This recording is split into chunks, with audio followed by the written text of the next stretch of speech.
Hello there, my dear friends. It's good to be with you. You know, there's a verse that I came across that really I think I've never seen in all the years of listening to Jumu'ah khutbas, of all the speeches and all the lectures, and it may number like thousands of lectures that I've heard. And I've never come across this verse. And this is such a relevant verse. This is such a relevant verse. And I have a suspicion that the fact that this verse is not mentioned is that it just doesn't fall in line with the narrative, you see, with the traditionalist narrative of Islam. Now, what is that traditionalist narrative? That narrative says that the Prophet Muhammad alayhi salam was dispatched or was commissioned to address the idolatry of the Arabs. Right. And so Islam becomes this fight against idolatry.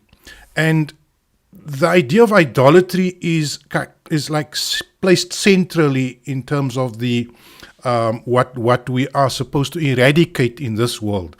And the word, ibadatul asnam, to worship statues or to worship effigies or worshipping, that is regarded as the ultimate or the classic way in which people commit the sin of ishrak, of shirk with God. Isn't that so? I think you can agree with me that that is the idea that Islam was presented to you. And it's reinforced with the seerah. When you read the seerah, then they tell you stories of there were 300 and so many idols on top of the Kaaba, which the Prophet destroyed.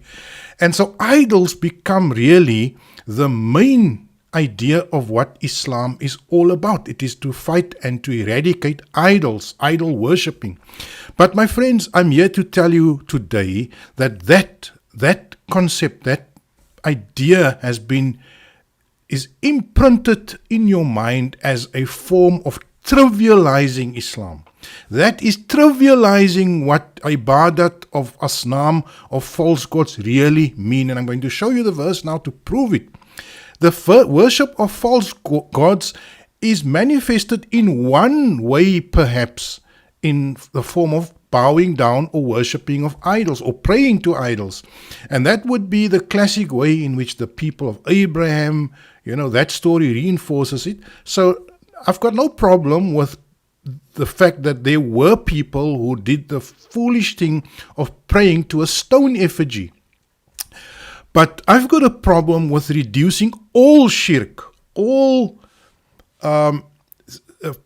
false worship to the worshipping of effigies and statues and idols. And I'm going to show you this verse. Now, I've read the stories of the ancient prophets, right? It appears in the Qur'an. And one of the popular stories is the story of Shu'aib, who was commissioned, envoyed to address and correct the behavior and the practices of the Midian people. And I don't see in that story any idol worshipping, my friends. And if you're an expert, if you've read and you've studied, show me where you see the idols here. There's no idols in that story. That story has no idols, and I'm going to pick up the story here with you in chapter 11, verse 84. And quickly, let's look at what it says here.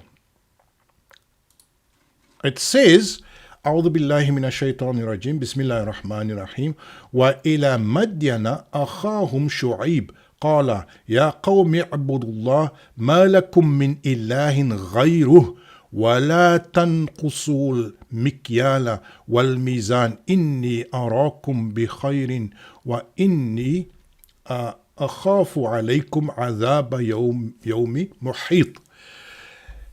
To the people of Midian, we sent their brother Shu'aib. He said, my dear people, have sacred devotion for God alone. You have none worthy of sacred devotion beside him. Do not give false measure or weight in your dealings with people. I see that you are prospering, but I fear for your damnation on a day that will overwhelm you. I don't see any idol worshipping there. This is introducing the mission of Shu'aib. No idols. Let's look at the next verse. The story continues. My dear people, always give full measure and weight with equity, and do not deprive people of what is rightfully theirs, and do not act wickedly on earth by spreading corruption. What rests with God is best for you if you seek security. I am not your keeper. And then the story continues. They said, Shu'aib, does your sacred observance really compel you that we give up what our forefathers worship, or to refrain from doing with our wealth whatever we please? You certainly sound like the perfect, tolerant, and right-minded man. Let's just quickly process. Let's just quickly contemplate. Let's just quickly reflect on those verses.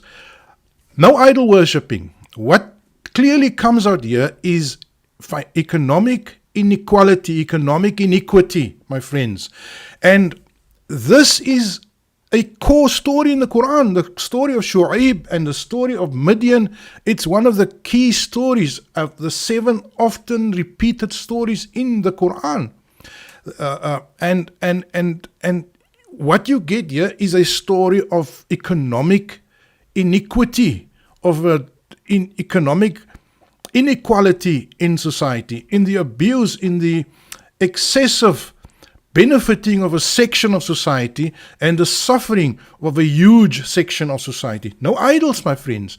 The idols here, because in the case of Shu'aib, it also, and I'll point you to it, it also speaks about false worship, right? And it says here, Aba'una an natruka ma ya'budu aba'una. So the Midian people are telling their Prophet Shu'aib, the person coming to correct their behavior and their practice, to guide them to the righteous way of righteousness, they tell him, why should we surrender or discontinue the worship of our forefathers? So in this case, the false worship is not in fact any idols. The false worship here is the adoption of inequality, of the hogging of the wealth in society, of being unjust in allocating people's portions, people's rightful share. And you see here in 85, it says the warning is, do not give false measure or weight in your dealings with people. Do not give false measure or weight in your dealings with people. Isn't that striking? Isn't it striking that we are talking here about a society where people are not being reimbursed fairly for their labor or for their goods? And my friends, if we look at the global order today, if we look at Africa, if we look at how Africa is being undervalued in terms of its natural mineral resources, if we look at the entire section of the so-called third world, then we see that the super powerful, rich classes located primarily in the West, but not exclusively so, and not all of those in the West are part of them, because the Western citizen is also a victim to their unfair and their exploitation. The story of Shu'aib and the story of Midian is a story of economic exploitation. It is a story of social inequality, my friends. And the Qur'an has etched it into eternity. The Qur'an has captured it in the divine book, in the divine code, in the script and in the text that is sacred and holy and eternal. God has inscribed it in the divine book that social inequality is one of the false forms of false worship, which we as those who are struggling the cause of God have to correct. We have to struggle against it. It's a form of false worship. And that is exactly what we are dealing with today. Not that you don't find idol worshipping. You find idol worshipping today still. But Muslims have this particular obsession with idol worshipping, whereas their Arab kings and their Arab princes and the Arab priests and all the other priests influenced by these Arabs have a blind spot in terms of financial inequality. They have a blind spot in terms of exploitation of the masses, of the poor people on this planet. And my brothers and sisters, they don't want to create an intelligent Islam. They want to create a dumbed down Islam. Because if you have an intelligent understanding of your deen, it will connect you to your own economic emancipation. You will at least know that these people are acting against the will of God.